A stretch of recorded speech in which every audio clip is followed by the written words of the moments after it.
The current state of the Texas redistricting issue is one of political and legal conflict. Following the Texas Senate's approval, a lawsuit was immediately filed challenging the new congressional map. The lawsuit alleges the map is an unconstitutional racial gerrymander that intentionally dilutes the voting power of minority communities, which made up 95% of the state's population growth in the last decade. It claims the map violates the Voting Rights Act by cracking and packing Black and Latino voters into new districts that ensure their preferred candidates will be defeated. While Republicans maintain the map is legal and drawn for partisan gain, which the Supreme Court has previously not outlawed, Democrats and civil rights groups are prepared for a long legal battle. This fight is part of a larger, escalating national conflict, with states like California now also pursuing their own redistricting plans to counter potential GOP gains. The future of Texas's electoral map and the balance of power in Congress now rests with the courts. The reasons behind the Texas redistricting bill are primarily political and strategic. The main goal, as explicitly stated by a Republican lawmaker who authored the plan, is to improve Republican political performance and help the GOP maintain its slim majority in the U.S. House of Representatives in the 2026 midterm elections.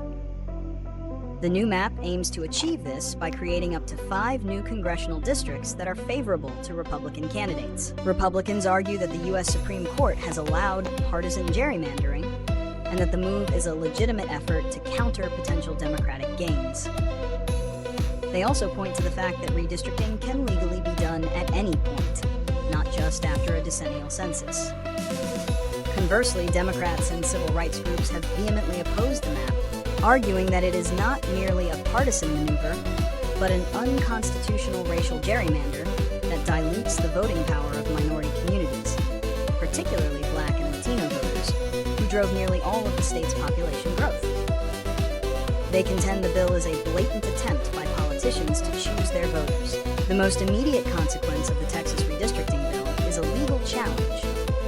A lawsuit has already been filed, alleging the new map is an unconstitutional racial gerrymander that violates the Voting Rights Act by intentionally diluting the voting power of minority communities. This will likely lead to a protracted legal battle that could reach the Supreme Court, creating uncertainty for the 2026 election cycle.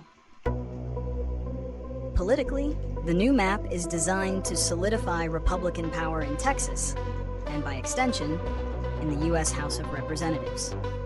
Experts believe it could deliver up to 5 new congressional seats to the GOP, potentially making the difference in which party controls Congress. The Texas bill has also triggered a national redistricting war, prompting Democratic-controlled states like California to pass their own rival maps to offset potential GOP gains, further escalating partisan conflict nationwide. Ultimately, this battle could reshape the balance of power in Washington. Potential solutions to the Texas redistricting issue and gerrymandering in general are primarily legal and legislative.